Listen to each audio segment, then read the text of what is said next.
Look at your bank account right now. What are you looking at? Most of us spend the majority of our waking lives chasing money.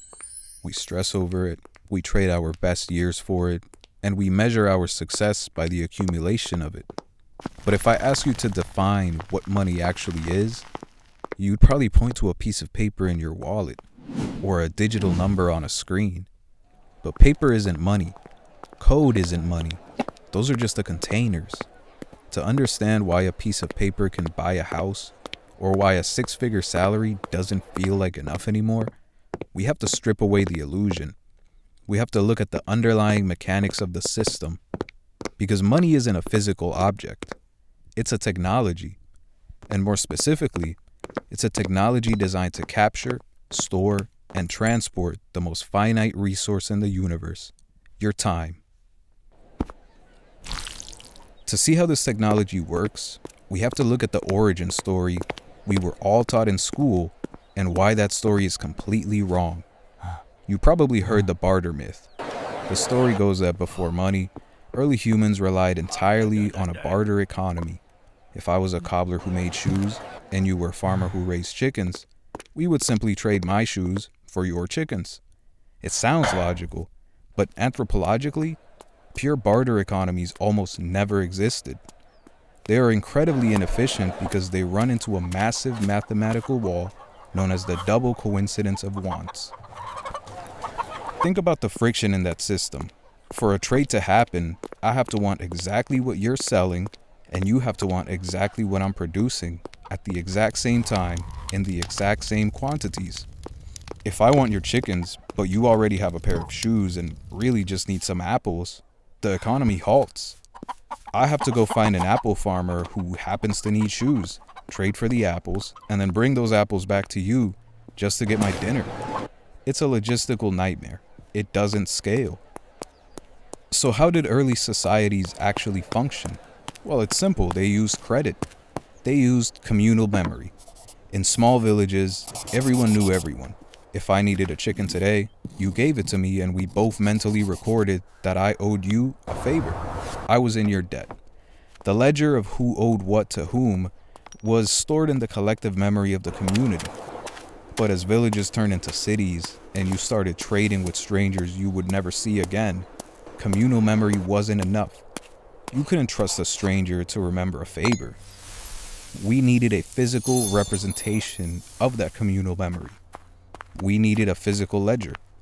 We needed a universal proxy that everyone agreed upon so we didn't have to rely on the double coincidence of wants.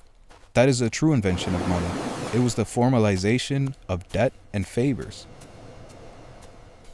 If you want ultimate proof that money is just an agreed upon accounting system, look at the Yap Islanders in Micronesia.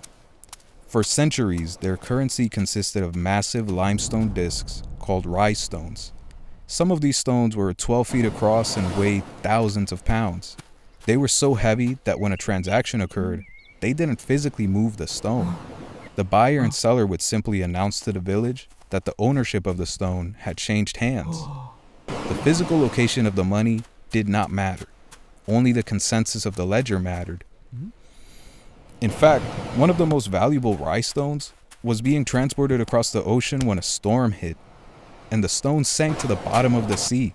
But because the crew survived and testified that the stone existed, the village agreed it still had value.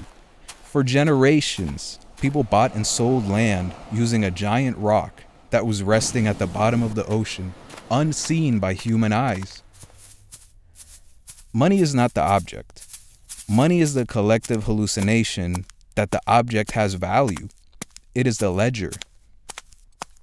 So if money is just a physical or digital ledger of favors, what are you actually trading when you go to work?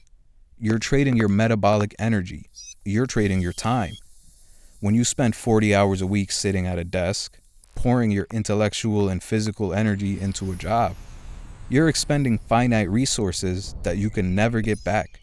In return, society hands you a token, a unit of currency.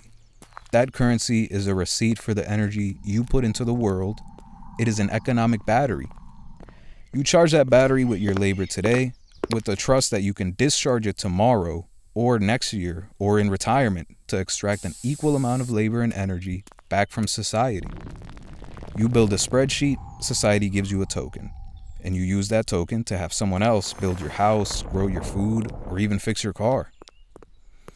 This is the paradigm shift that separates the wealthy from everyone else. The middle class views money as the finish line. They believe the goal is to acquire as many of these tokens as possible and stockpile them in a savings account. The wealthy view money as a temporary, highly volatile transport mechanism. They understand that money is a battery, but it is actually an incredibly leaky battery. If you store your life's energy in the form of fiat currency, like the US dollar, the euro, or the yen, you are storing it in a system that is mathematically designed to leak. Every single year, the tokens you acquire require more of them to purchase the exact same amount of goods. The battery slowly drains. This is why the wealthy don't hoard cash. They use the cash to buy finite, scarce assets that cannot be printed. Real estate, businesses, commodities. They convert the leaky battery of fiat currency into hard assets that actually preserve their human time. We accept the system because we trust the ledger. We trust the tokens will hold their charge just long enough for us to use them. But what happens when the people managing the ledger realize they have the power to just create more tokens out of thin air? What happens when the physical tether is completely severed and the money becomes entirely abstract? Money is a technology, but the value of that technology is entirely dependent on a shared illusion. In our next video, we're going to walk into the dark. We're going to look at the exact moment in history when the fundamental rules of money were quietly rewritten and discover what actually gives these digital numbers their power. Because if you don't know what gives money its value, you'll never understand why yours keeps disappearing.